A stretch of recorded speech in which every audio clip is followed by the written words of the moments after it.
We shall now move on to the next segment, which is comprehensive diabetes care update, focusing on non-alcoholic fatty liver disease.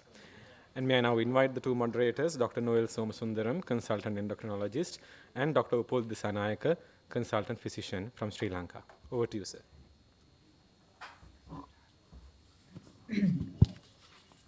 Thank you, ladies and gentlemen. We have an interesting session with 4 plenary speakers and myself and Dr. Upul Disanayaka, a colleague here, to moderate this interesting session. So we have this topic, care for NAFLD in diabetes, which is an emerging and a very important and a common topic and a common problem nowadays, and therefore is of importance in practice nowadays.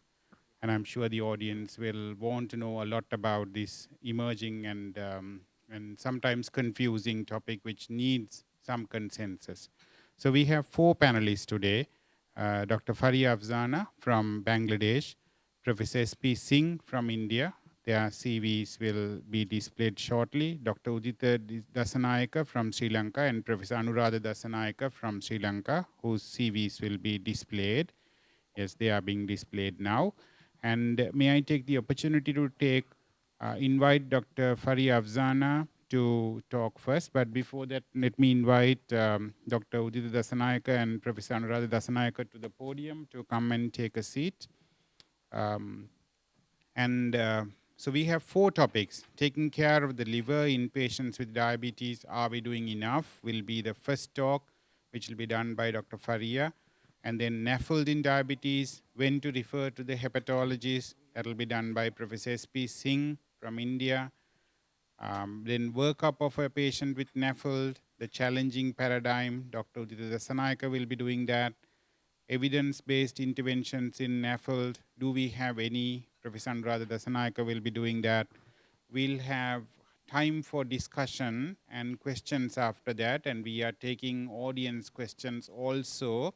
So please post your questions as the talks go on, and if they are of interest and relevance and have not been covered, we will also be taking that and posting those to the panel as the talk goes. So may I invite Dr. Faria Afzana from Bangladesh to deliver her first one. Taking care of the liver in patients with diabetes. Are we doing enough? Faria. Thank you, Dr. Noel, for your kind introduction and inviting me in this session as a speaker. And today my topic is taking care of liver in patients with diabetes. Are we doing enough? Let me start. I think I am visible and audible. And as we all know that proper management of diabetes can forestall the development many of the complications of diabetes, and liver disease, of course, a complication of diabetes. What actually happens in diabetes with the liver? There may be only abnormal liver enzymes, the non-alcoholic fatty liver disease, non-alcoholic steatohepatitis, liver cancer, cirrhosis, acute liver failure. And on the other hand, there is also an unexplained association with hepatitis C virus among diabetics. So the terms are non-alcoholic fatty liver disease, metabolic associated fatty liver disease, and non-alcoholic steatohepatitis. NAFLD actually is a spectrum of fatty liver disease from isolated steatosis to NASH. And increasing prevalence of this NAFLD is frequently attributed and is sometimes designated as hepatic manifestation of metabolic syndrome. And the important thing is it is observed not only in the obese individuals, but in non-obese individuals also, in patients without any clinical manifestation of metabolic syndrome. On the other hand, the non-alcoholic steatohepatitis is a more severe form of NAFLD and related to the triple epidemic of obesity, prediabetes, or diabetes. And symptoms are often silent and non-specific, and patient remain unaware of the condition and does not seek for help and does not scream and does not know the consequences and ultimately presents with advanced cirrhosis.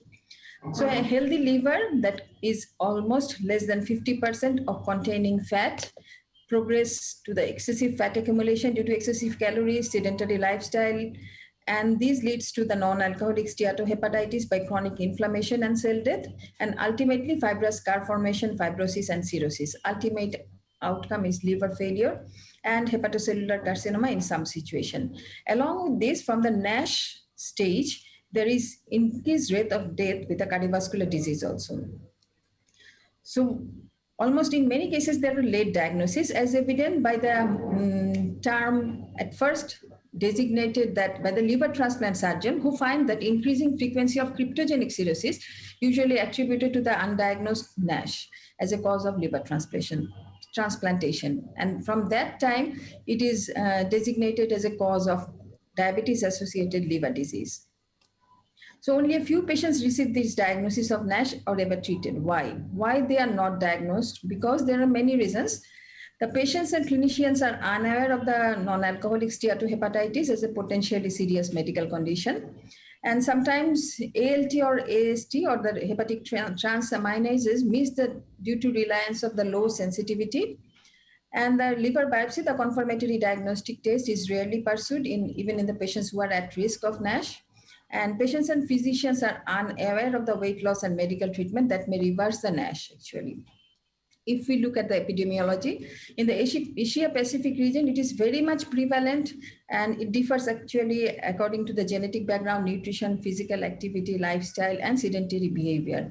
In all the Asian countries, the prevalence is around 25 to 30%. If we look at a study in Bangladesh, the study was done with the community ultrasound-based study among 2,782 participants, observed that overall the prevalence of metabolic associated fatty liver disease is 33.86%, with no difference between the urban and rural populations, suggesting that Bangladesh has one of the highest rate of metabolic associated fatty liver disease in South Asia. And a similar variation of prevalence is 5 to 30% was observed in smaller reports from Singapore, Malaysia, Sri Lanka, and Indonesia. So we must know about the risk factors of non-alcoholic steatohepatitis while managing diabetes. These are hypertension, heart disease, dyslipidemia, insulin resistance, type 2 diabetes, and obesity. And according to the American Diabetic Association, about 75% patients with type 2 diabetes or pre-diabetes had fatty liver, and 50% of them have inflammation and scarring. And this is the pathophysiology of non-alcoholic fatty liver disease, where the diabetes triggers the insulin resistance triggers the first episode, the first hit, and leads to steatosis. And due to excessive fat accumulation, and there is oxidative stress and genetic predisposition, the inflammatory cytokine is released, that is the second hit, and lead to cirrhosis by inflammation, necrosis, and fibrosis. So it is a two-way sword. The type 2 diabetics are particularly susceptible to more severe form of NFLD and a higher progression to hepatocellular carcinoma. And on the other hand, the coexistence of NFLD and type 2 diabetes result in a worse metabolic profile and a higher cardiovascular risk and death. So why should we care for the NFLD? Because the prevalence of NFLD is much higher in type 2 diabetic patients than the general population, as evidenced by several diagnostic tests, starting from plasma ALT, CT, liver ultrasound, controlled attenuation paramarkers, high-resolution magnetic resonance spectrometry, and the overall prevalence of advanced fibrosis is also higher among the diabetic population, as evidenced by different scoring system. So what is the diagnostic criteria? The American Diabetic Association actually defined the presence of hepatic steatosis if it is more than 5%, and if it is more than 5.6% determined by the nuclear magnetic resonance technique, and without any history of alcohol consumption, and there is no other competing etiology for steatosis. And if these three criteria are filled, it is sufficient to diagnose as NFLD. So NFLD diabetes is a association, actually it is a bad association because it adversely affects the metabolic alteration in type 2 diabetes versus by the atherogenic dyslipidemia, that is high triglyceride, low HDL, and high small and dense LDL particles. On the other hand, in diabetes, the hyperinsulinemia and difficulty to control hyperglycemia due to severe insulin resistance at the level of the liver and impaired insulin clearance play a role. And all these metabolic disarrangements translates into worse cardiovascular outcome. And microvascular complications are also increased in the presence of NFLD. So if you look a brief overview of this algorithm of diagnosis, the very important and very general tests are ALT and ultrasonogram. And if it is normal, the periodic evaluation is required. And if it is abnormal, we can go for assessment of fibrosis. And in the patients with normal ALT and ultrasound also, if it is long-standing type 2 diabetes, more than 10 years, evidence of any other features of steatosis, or A1C more than 8.5%, triglyceride more than 250 milligram per deciliter, and there is evidence of genetic appearance of the fatty liver disease, we should go for assessment of fibrosis. And if there is low risk, we can follow the patient by periodic evaluation. And if there is intermediate risk or high risk, we should go for liver biopsy and for diagnosis of presence of non-alcoholic steatohepatitis. But what about the ALT, the cutoff of ALT as evidence in different studies also? We also always take the cutoff as 40 unit per liter, and also be happy that the patient's ALT is below 14. But different epidemiological studies suggested that the lower cutoff, that is in 30 unit in male and less than 19 unit for females, in order to improve the sensitivity of the method. So there is significant evidence suggesting that ALT-ST are not very good marker for NFLT. And among the patients with type 2 diabetes with normal ALT-ST, there is prevalence of NFLT is 50% by proton magnetic resonance spectroscopy and 56% among patients with histological confirmation of NASH. So only ALT-ST cannot be confirmatory for presence of NASH. With normal ALT, there may be presence of NASH. We must be aware of it. And liver biopsy is the gold standard, though not be feasible in all the situation. So there are several scoring system also by different ALT, ST, platelet, albumin, BMI, and presence of diabetes and other specific markers. The fatty liver index is one of them, calculating the BMI, waist circumference, serum triglyceride, and gamma GT. We can calculate this fatty liver index in the web corner. And if it is less than 30, fatty liver should be ruled out. More than 60, fatty liver is present. And if it is 30 to 60, it should be inconclusive. And in that case, another investigation should be referred. For diagnosis, evaluation, and monitoring the disease severity, if the patient is in high risk for MFLD, that is metabolic associated fatty liver disease, to advanced fibrosis, that is obesity, type 2 diabetes, and metabolic dysfunction, we should think about the hepatic steatosis in type 2 diabetes and also in overweight and obese patients. And if the patients have lean or normal body weight even, if there is more than presence of more than 2 metabolic abnormalities, that is high waist circumference, hypertension, dyslipidemia, low HDL, pre-diabetes, or HOMA evidenced insulin resistance, or high C-reactive protein. In this case, we must think that there may be presence of metabolic associated fatty liver disease. So evidence of hepatic steatosis, presence of pre-diabetes or diabetes, type 2 diabetes, and overweight and obesity is the cutoff for presence of MFLD. And if there is a presence of metabolic associated fatty liver disease, we should go for the advanced fibrosis assessment by different scores. And if it is an intermediate and high risk, we will go for liver biopsy. And the monitoring protocol should be very much simple. And if there is no evidence of fibrosis or worsening risk factor, we can monitor by 2 to 3 years. And if there is evidence of fibrosis, we can monitor annually. And if there is cirrhosis, the 6 monthly monitoring is very good with transient elastography and in advanced cases by liver biopsy. And always we know that prevention is better than cure. In that case, we can prevent this NFLD and the NASH circle by choosing a healthy diet, the plant-based diet rich in fruits, vegetables, whole grains, and regular exercise, and maintain a healthy weight, restrict the calories and get more exercise, and to maintain the body weight. And all these steps for prevention and treatment of diabetes are helpful in prevention and treatment of non-alcoholic steatohepatitis and finally NFLD. If I conclude that type 2 diabetes is associated with a large number of liver disorder and which is neglected in many cases, and we should be aware of it, the burden of NFLD is rapidly increasing and it is often considered as a part of insulin resistance syndrome. Lifestyle intervention is the cornerstone of management, and patient-centered and multidisciplinary management approaches are required that focus on amelioration of liver injury, treating the associated symptom of metabolic dysfunction. That's all. Thank you.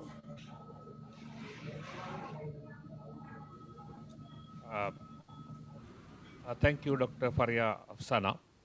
The next speaker is Professor Shivaram Prasad Singh, the professor and head of Department of Gastroenterology, SCB Medical College, Cuttack, India, and the president of South Asian Association for Study of Liver, and the president-elect of Indian National Association for Study of Liver. And he'll be speaking when to refer to the hepatologist. Dr. Singh, Professor Singh. Yeah. Thank you. Thanks a lot for the invitation because I represent SASL, and what I see here is all the endocrinologists of SASL. There's a close connection between the endocrinologist, diabetologist, and hepatologist, though we are not working together in as many fields as we should be. But anyway, this is a good beginning that I have been asked to speak on this topic. Can you see my slides? So I've been asked to speak on NAFLD in diabetes, when to refer to the hepatologist.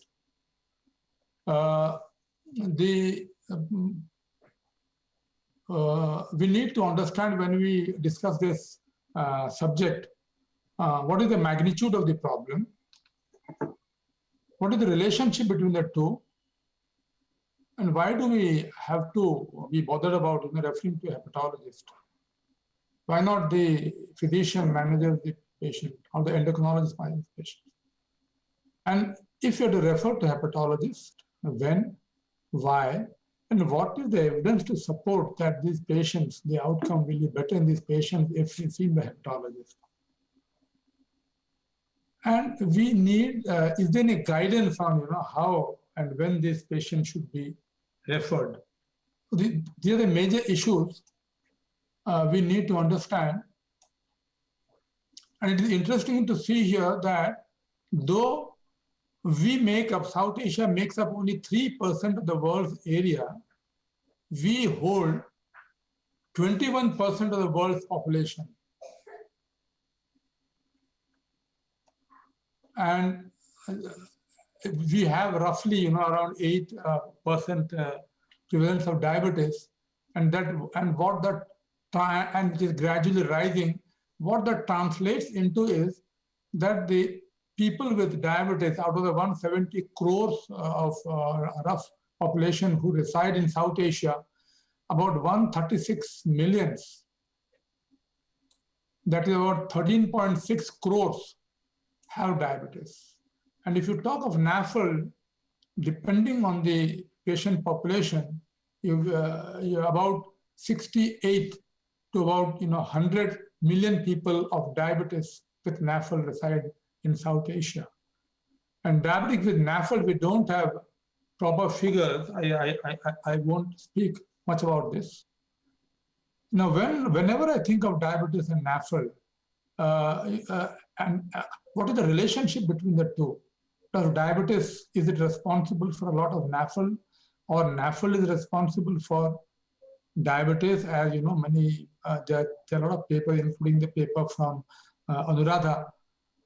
What is the relationship? Is it, people say you have a bi-directional relationship, but I think they are, fellow passengers. These are popular soap, Hindi soap, where, this Ye Rishta Kya Kehlata, what is the relationship? We are quite, I believe at the moment, we are confused about the relationship between diabetes and NAFLD. I have been, though I'm not a diabetologist, I have been working on diabetes and NAFLD for quite some time with quite a few publications, and some of which are very contentious, which challenge the presence of metabolic syndrome. So what I speak from is that, I have about 6,000 patients data with NAFLD patient data, and I've been studying these patients for almost 2 decades now. So we come to the major question, when to refer to the hepatologist. So to address this, this question has come up because people with diabetes and NAFL compared to people with NAFL and without diabetes, say about 80% of NAFL don't have diabetes. So the rest 20%, it is believed that they have more fibrosis, they have more progression. And once they have, advanced fibrosis, they need probably special attention. And for this, some work has already been done by different, because you don't have data, you don't have evidence. As I mentioned, we need evidence to suggest that, okay, this patient should be referred to hepatologist. So they looked at FIB-4 and NAFL fibrosis scores to help endocrinologists refer patients with NAFL for special attention. That was, this paper was published in Archives of Endocrinology and Metabolism 3 years ago. And now see, look at the figures here. And what you find is that the sensitivity, both with NAFL, with NFS and with FIB-4, these are the two methods they use. They have already been spoken about by the previous speakers. So the NAFL score and FIB-4 models, when they use, the sensitivity is only about 50%, half. Okay, the specificity might be high, so you are missing a lot of these patients. Again, the same thing here. When you compare the different models, the figures are very, they're not very encouraging. This is what I think. And they concluded that the use of FIB-4 and NAFL fibrosis score models in NAFL patients allow the diagnosis of severe liver disease to be excluded. I think this is not enough, basically. Then you have another study. This is by the famous group led by Rohit Lumba. Of course, most of them are very senior hepatologists who have a conflict of interest with NAFL. Okay, I use conflict of interest. So they decided to develop a clinical model for NASH and advanced fibrosis in adult patients with diabetes and NAFL. This is what we're talking about. So guidelines for referral in NAFL, they wanted to reach at. And they studied about over 1,000 patients, and almost 1/3 of these patients had diabetes, and of the 350 odd patients with diabetes and NAFL, NASH and advanced fibrosis was present in 70% and 40% respectively. This study is again published in Diabetes Care in 2015. And from the models they got, the cutoff score of 0.77 for NASH and 0.60 for fibrosis.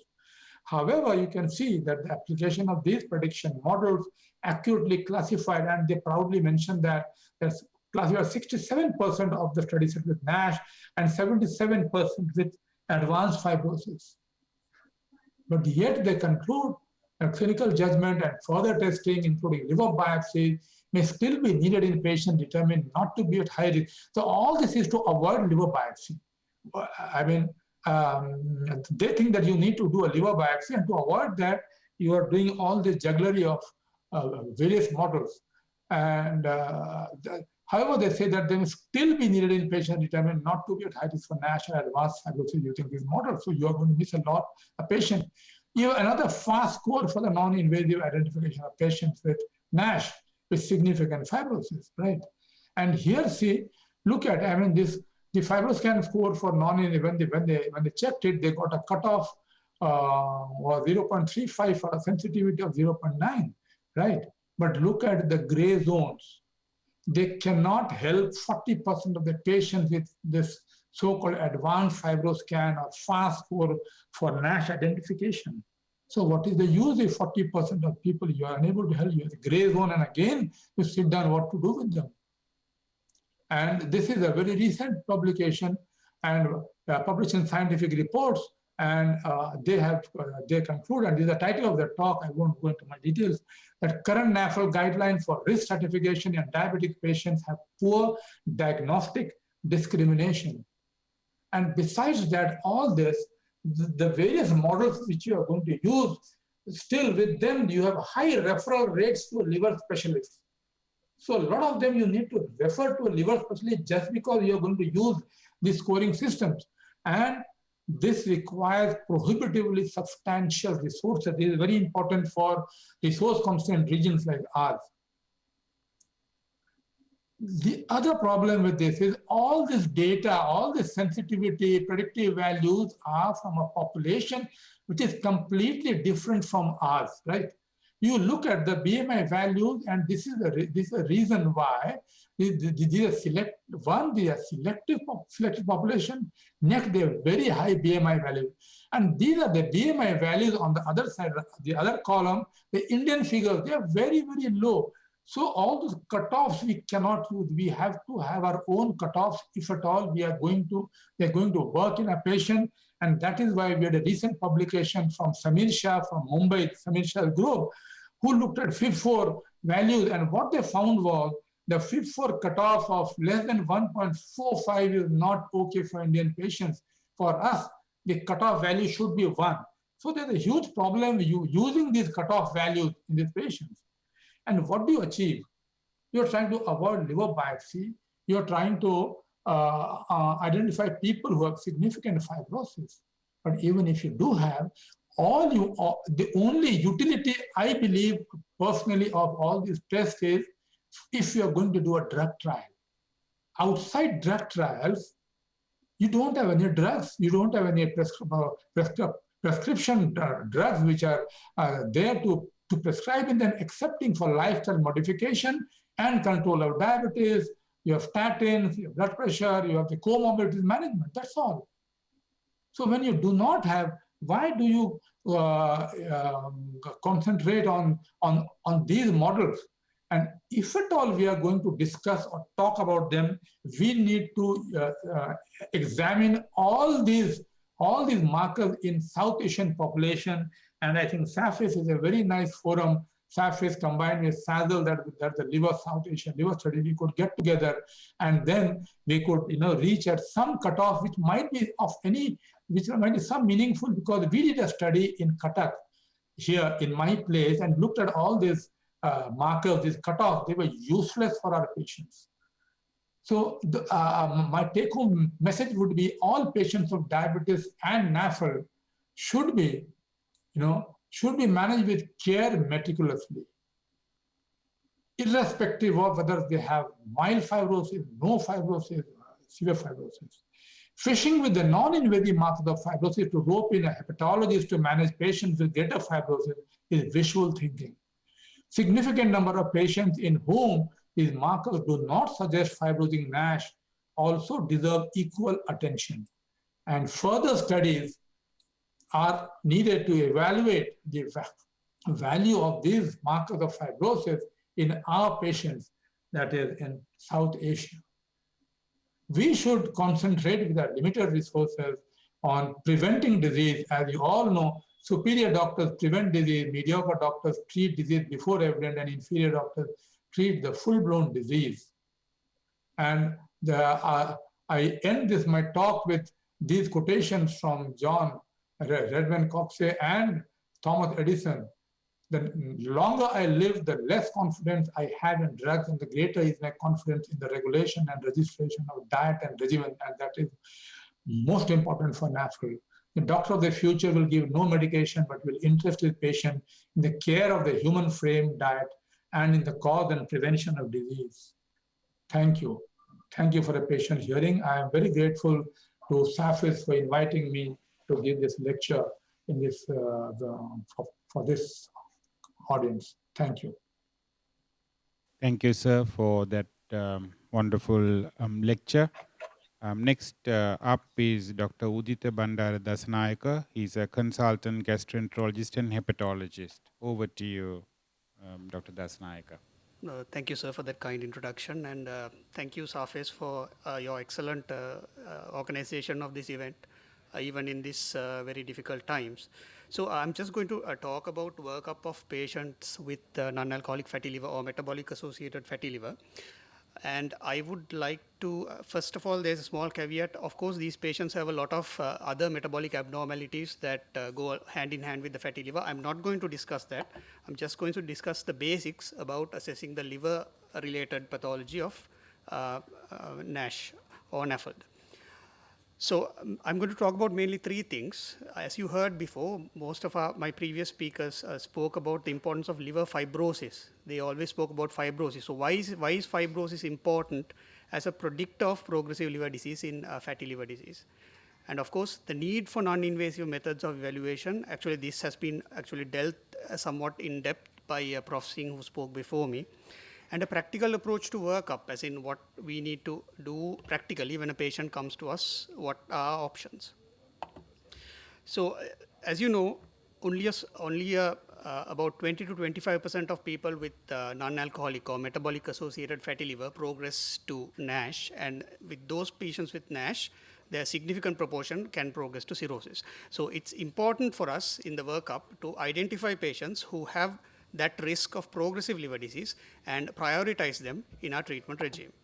So this natural progression is accompanied by the histological progression as seen on these slides. So out of all the histological stages, the important stage that everyone talks about is fibrosis. This is because patients with NASH or non-alcoholic steatohepatitis have a 6 times higher mortality compared to those with isolated fatty liver. And out of the patients with NASH, out of all histological features, fibrosis is the most accurate indicator of the risk of progressive liver disease and liver fibrosis and cirrhosis. So the presence of significant liver fibrosis, which is categorized from F1 to F4 in histology. So when we talk about significant liver fibrosis, we mean F2 or above, will increase all-cause cardiovascular and liver-related mortality in these patients. So histologically, there's progression from steatosis to steatohepatitis to fibrosis. So the best way to detect this fibrosis or the histological stage would be to do a liver biopsy. But can we do liver biopsy in all patients with non-alcoholic or metabolic associated fatty liver? The problem is we have so many patients, and liver biopsy is not a benign procedure. There is a significant risk of morbidity. As you know, about 1 in 10,000 patients can develop significant bleeding or even death after a liver biopsy. So that's why it's important to think about non-invasive methods for assessment of fatty liver. So out of all the non-invasive methods that are available now, mainly they deal with two things. One thing is the assessment of steatosis or the amount of fatty liver, and fibrosis, which is, as I said, the more important one for our purposes. So just about the basic tests, liver transaminases, about 80% of patients with non-alcoholic fatty liver have normal range ALT levels. Again, as Dr. Afsana said before me, this may be because that we are using the wrong normal range, so we may have to cut down that further. And ALT values do not correlate with histological findings and are unhelpful in the diagnosis of fatty liver as well as determining disease severity because of these reasons. So the other thing we have is ultrasound scan. So in ultrasound scan, the operator would assess the fatty liver, the grade of fatty liver, that is the amount of steatosis, and give a grade from grade 1 to grade 3. So ultrasound is very effective in diagnosing steatosis, where more than 33% of hepatocytes are steatotic. That is 1/3 of hepatocytes are steatotic. But as you heard before, the diagnosis, the definition of fatty liver is more than 5% steatosis. So you may be missing a significant amount of patients. And ultrasound cannot differentiate fatty liver from NASH. So that is a very important distinction. And actually liver fat decreases as your fibrosis increases. So ultrasound grade is not helpful in the diagnosis of fibrosis because the grade may actually improve if you have fibrosis.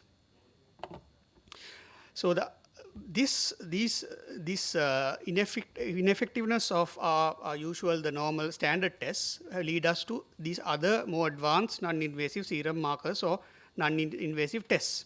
So out of all the serum markers available, there are two broad categories. One is the proprietary markers, which are quite expensive, and the markers that you can use using your normal basic investigations.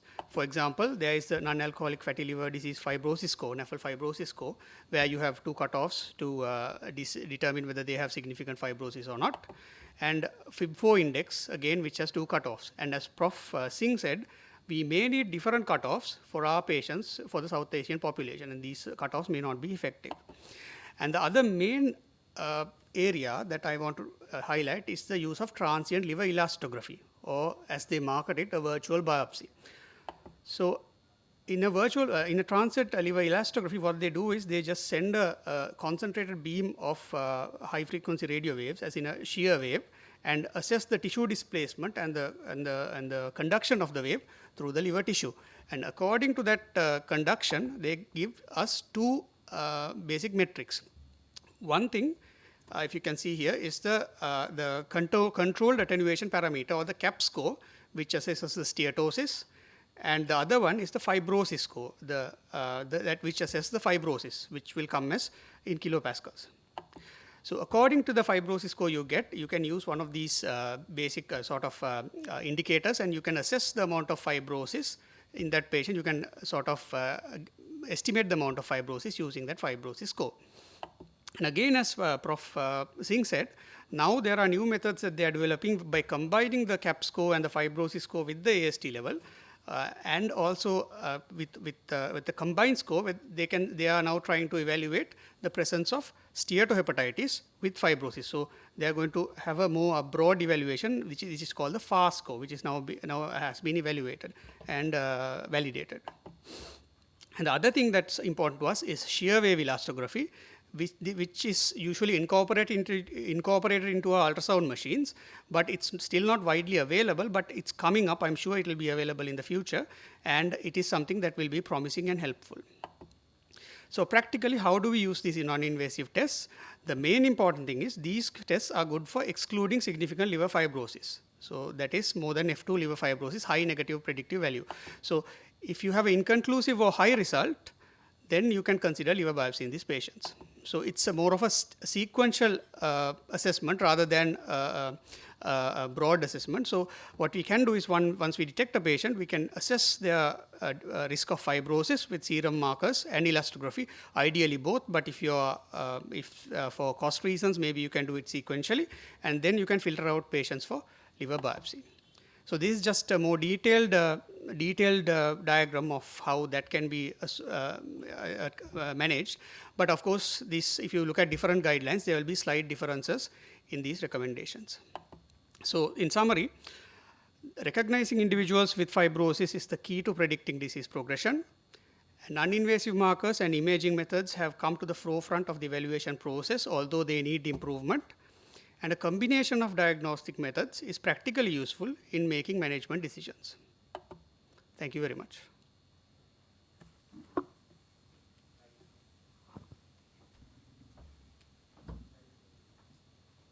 Thank you, Dr. Udita Dasanayake. The next speaker is Professor Anuradha Dasanayake. He'll be speaking on evidence-based interventions in NAFLD.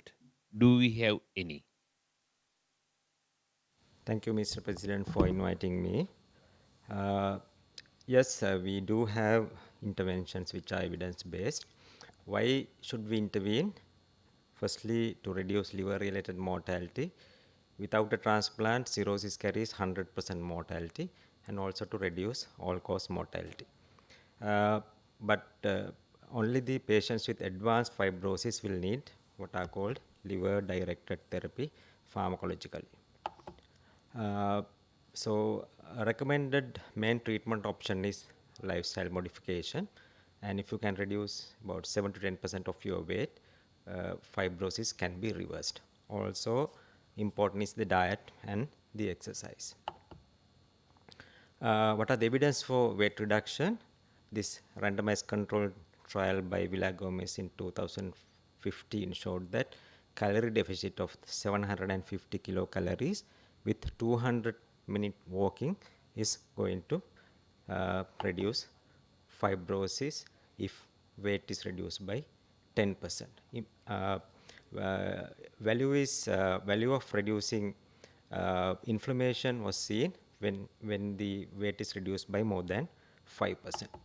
But unfortunately, only 30% could achieve more than 5% weight loss with the strictest of protocols. What about exercises? Any type of exercise, whether it's vigorous or moderately vigorous or resistant training is important. The recommendation is just do it. What about bariatric surgery? Important in people who had bariatric surgery, with the improvement in the weight, there is a reversal of fibrosis. But at the moment, it's only indicated for NAFLD or NASH only if other indications are also present. For Asians, current indications are BMI of more than 35 or 30 with comorbidities.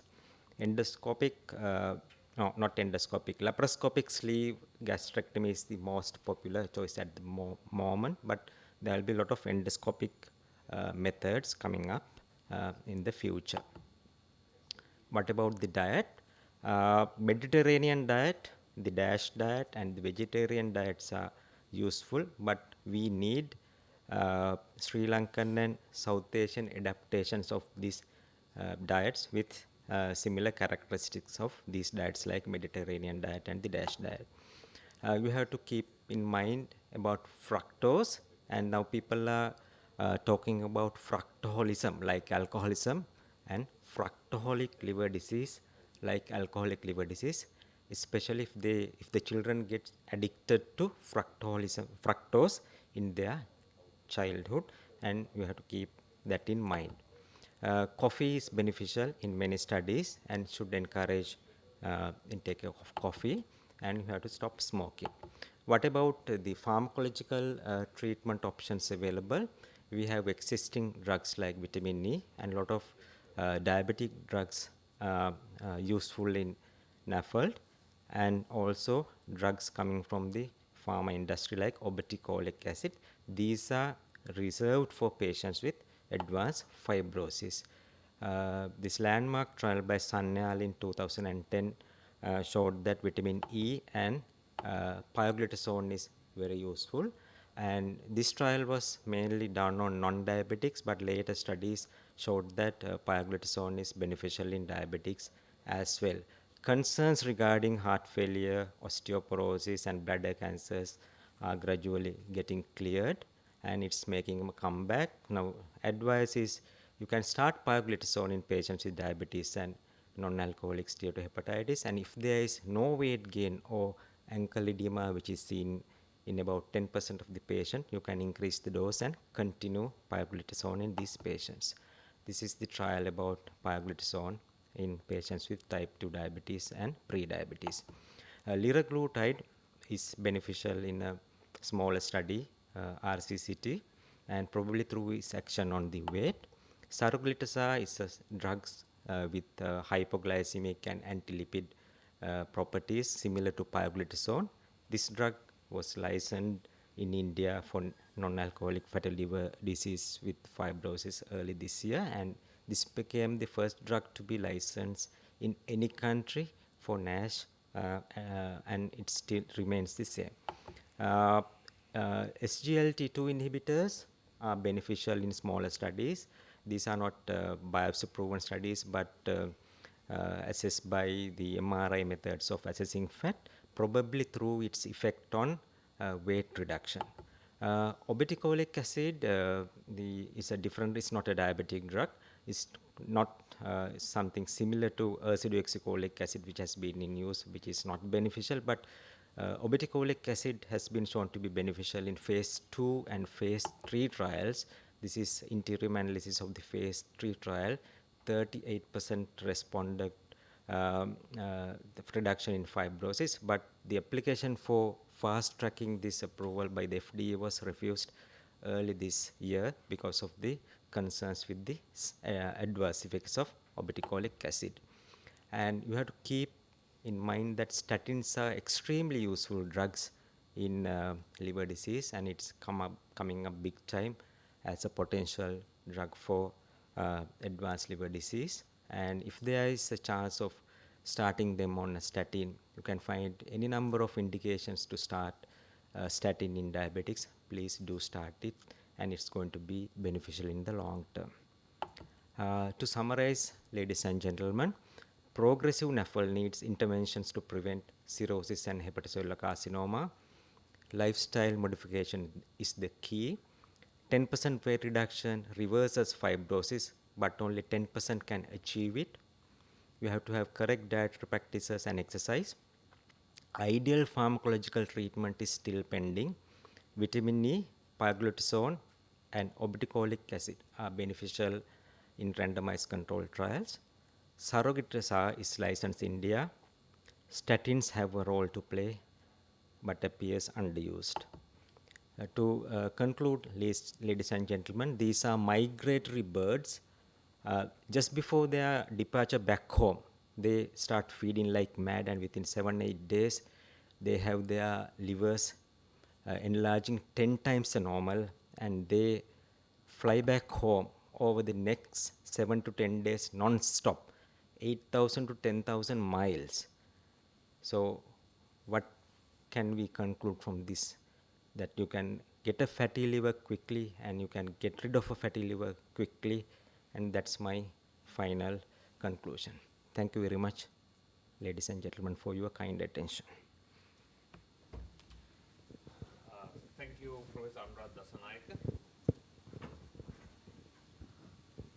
And going to question session, may I ask Dr. Faria Sana, why do the South Asians have higher NAFLD? Is it because of our genetics? Is it because of our eating patterns and the behavior, the high carb diet? What do you think?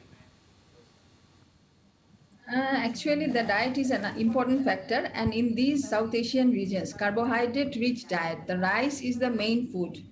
And the sedentary lifestyle and urbanization, I think, the another factor that may increase the prevalence of fatty liver in South Asian region.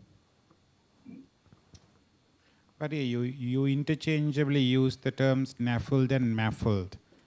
Any comments on Yes. that? Can they be used interchangeably? So one of the virtual audience question actually was that. That is a good question, and that is another new term also, MFLD. And actually, the non-alcoholic fatty liver disease is a disease of exclusion. That is, we must exclude alcoholism and other causes of liver disease or steatosis to make the diagnosis of NFLD. And to address this issue, the Asia Pacific Association of Study of Liver endorsed a proposal, this nomenclature, as metabolic associated fatty liver disease. And they stated that the benefit of the definition is that it is the inclusion-based diagnosis, that is, metabolic dysfunction is the key driver of the disease. And in addition, this new nomenclature includes the liver disease due to the metabolic dysfunction, including obesity, type 2 diabetes, metabolic syndrome, and all these. And they also, in this definition, they also excluded the cirrhosis. As advanced cirrhosis, there is no fat in the liver. So in the advanced cirrhosis stage is not included as the MFLD. That is the difference between the NFLD and the MFLD, because in the NFLD, up to the cirrhosis stage, it is included in the non-alcoholic fatty liver disease. But in the MFLD, only up to the before cirrhosis, that is only the liver disease, but because cirrhosis is the liver disease due to any cause. And on the other hand, the fatty liver disease, they define the fatty liver disease as a whole into three parts. That is the MFLD, metabolic associated fatty liver disease, alcohol associated fatty liver disease, and alternative cause of fatty liver disease. That are the drugs and different liver disease, autoimmune diseases, and these. That is actually the differences, but we can use the term NFLD and MFLD alternatively, as we, the endocrinologist or diabetologist dealing with the metabolic diseases, can be used alternatively, but in the cirrhosis stage, it is not included in the MFLD. Can I comment on this? Hello? Yeah. Actually, there's a lot of controversy going on, and everyone is not convinced that this change in name is good. After 20 years, it took around 20 years to realize that fat in the liver is probably not a good thing to have. And then after this NAFLD term came in, now after around, it has taken 20 years for everyone to realize that this is a very, very, this term, everyone has become familiar with this and has understood the ramification, the connection of NAFLD with cardiovascular disease, with liver disease, with other extra liver hepatic manifestations. And now all of a sudden, you have this MAFLD. Now see, if you, and the basic percent is all patients of NAFLD must have metabolic syndrome. Almost, I mean, this is what these people believe, number one. And then you have an organization in Europe who believe that, you know, using NAFLD, non-alcoholic, it gives a bad name to the disease. This is not true. This is not true.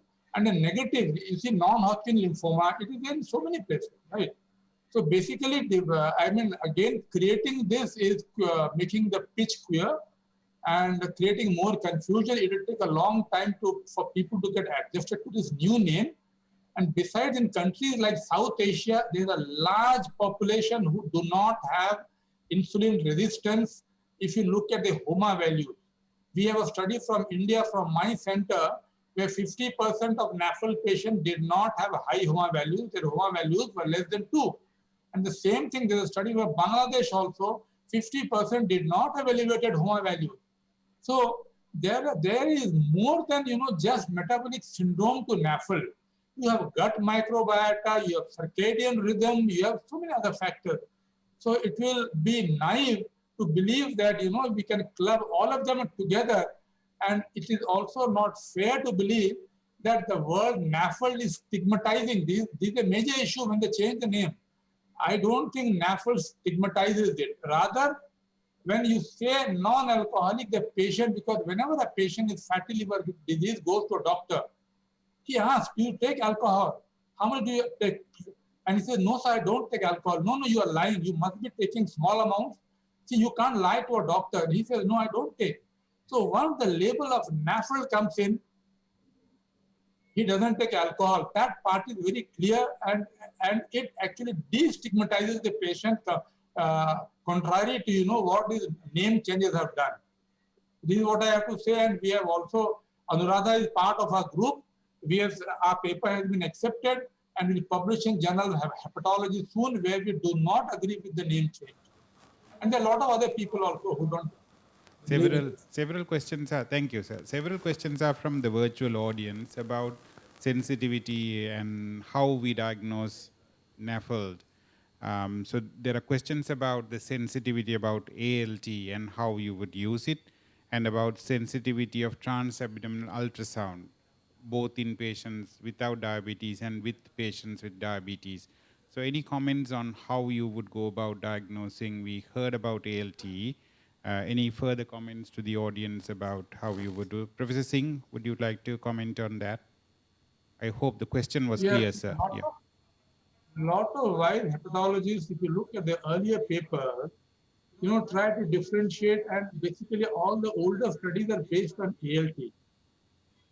There were patients who were coming with the ALT elevation, and a persistently elevated ALT is different. To find an ALT elevation, you have to look at it carefully, number one. However, when we look at the patients with normal ALT and elevated ALT as a group, two groups, about 50% of them will have elevated ALT. But if you look at fibrosis, there is no difference. You will get an equal proportion of people with fibrosis in normal ALT group and people with elevated ALT group. This is part one. Someone has asked a question, I was looking at the question, that can you diagnose NASH by ultrasound? No, that is very clear. See, NASH is a histological diagnosis, and people are now struggling to find out other markers, and ALT is not a good marker of NASH. Is gamma GT a marker of NASH? Have I answered the question? Is gamma GT, can it be used as a marker of NASH? We can't hear you. Could gamma GT, could gamma GT be used as a surrogate marker for NASH? Beg your pardon? Gamma glutamyl transferase. Could it be used as a surrogate marker of NASH instead of ALT? If ALT is not a good marker, is gamma GT a better marker than ALT in diagnosis of NASH? See, at the moment, you don't have enough data to favor any of the markers available. Any of the markers available, and that too, whatever markers you have, some markers from the West, they are very specific to people in the West with very high BMI levels, right? You need to have a marker across all year, and you need to have cutoffs before we can say, make any statement on this. Thank you. From Dr. Udita Dasanayake. Udita, you said up to about now between 5 to 30% of the people are lost if you do ultrasound. And is it clinically relevant that we catch these 30%? Sorry. Yes, that is a very good question, sir. I think it's very clinically relevant to catch this because this would include a significant proportion of patients with fatty liver disease. And as Prof. Singh said, when your fibrosis level increases, your steatosis level can actually decrease. So you can, we need to look into alternate markers, although if you look at most of the guidelines still recommend ultrasound scan as a basic screening investigation in the at-risk population. Other options available, I would think, would be things like the controlled attenuation parameter, or CAPSCO, using the transient elastography. And of course, if it's available, magnetic resonance spectroscopy would be very good, but with just considering the load of patients, I don't think it is practically feasible. I wonder if Prof. Singh or Prof. Anuradha have anything to add. No, nothing.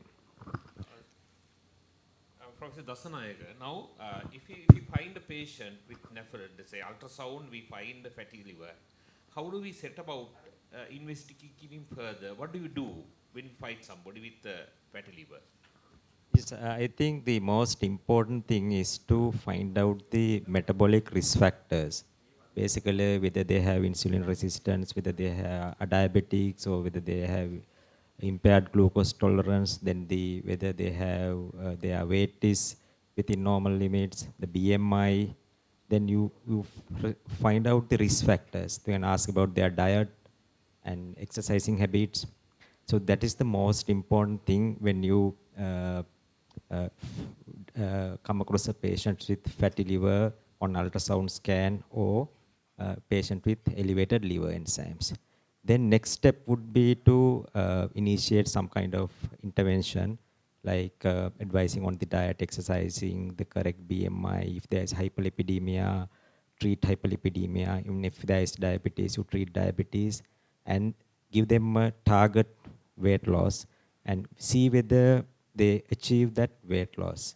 And if by that time their liver enzymes have become normal, I don't think we have to investigate further regarding the liver disease. If their liver enzymes remains high, then we have to go behind another cause for the elevation of liver enzymes like hepatitis B, hepatitis C, and other conditions that can lead to raised liver enzymes. I think most important is to go behind the metabolic risk factors and correct them.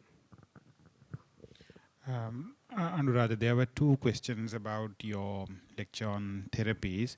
One is an interesting one about, you said the weight loss is a very powerful tool and perhaps the only proven tool on multiple trials. What do you do with a NAFLD or NASH patient with lean body mass? Yeah, lean body mass, about 10% to people with fatty liver will have lean body mass. That is for Asians, less than 23%, 23 BMI. So this is due to various risk factors. It could be genetics, it could be the microbiome, and may not be, usually they can have abdominal obesity.